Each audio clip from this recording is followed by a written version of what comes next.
Ever stared at a loading spinner, heart sinking, knowing your server is choking? It's not just slow, it's practically mocking you. That moment of panic, the frantic SSH login, we've all been there. A slow server isn't just annoying, it costs you users, revenue, and your sanity. Today, we're cutting through the noise. You'll learn a battle-tested, systematic approach to pinpointing server performance issues, just like a seasoned pro. No more guessing games. The first panic and sanity checks. Okay, so, your server feels sluggish. Before you dive into logs or blame the database, always the first suspect, right? Let's do some fundamental sanity checks. Is the server actually up? Is it even reachable?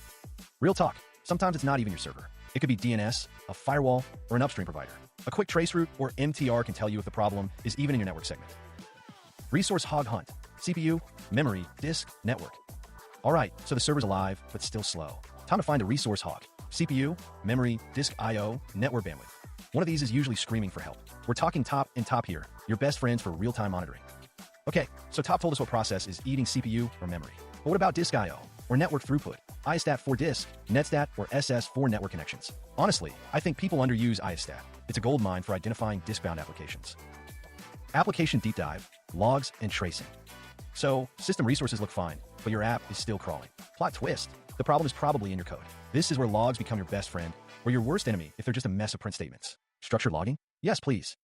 Still with me? For distributed systems, just logs aren't enough. You need distributed tracing. Tools like OpenTelemetry or Jaeger can give you an end-to-end view of a request, showing exactly where the time is spent across microservices. This frustrates me because it's still not standard practice everywhere, despite its power. Database bottlenecks, slow queries, and indexing. Here's the deal.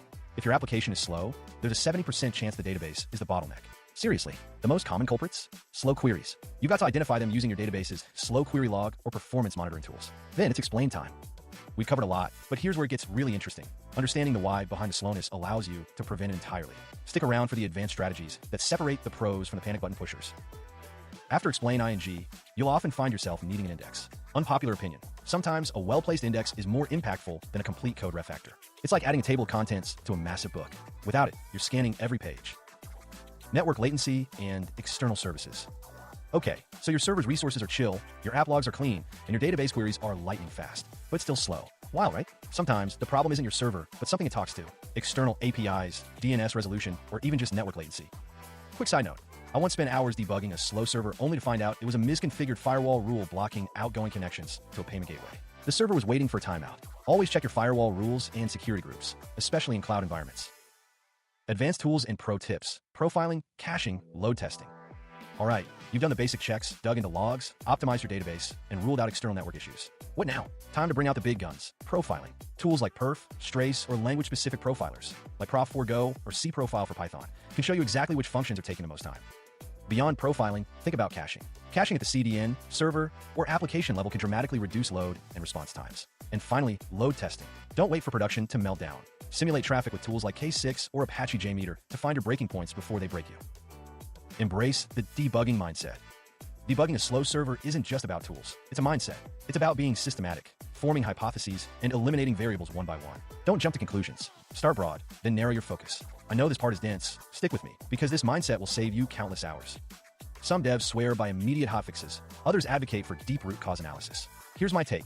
For critical production issues, a quick fix to restore service is paramount, but always follow up with proper RCA. Otherwise, you're just kicking the can down the road. It's about balance. Let's recap. Always start with basic connectivity and system health checks. System resources, CPU, memory, disk, network are often the first place to look.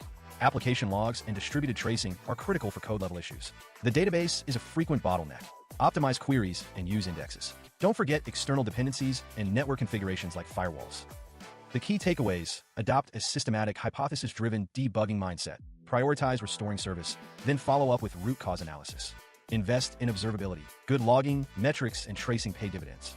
Proactively load test and implement caching to prevent future slowdowns. Never stop learning about your system's components. Every layer can hide a problem. If this helped you understand something new or gave you a solid plan for your next slow server crisis, consider supporting the channel. Every bit helps keep these videos free for everyone. Drop a comment with your thoughts on your toughest server debugging challenge.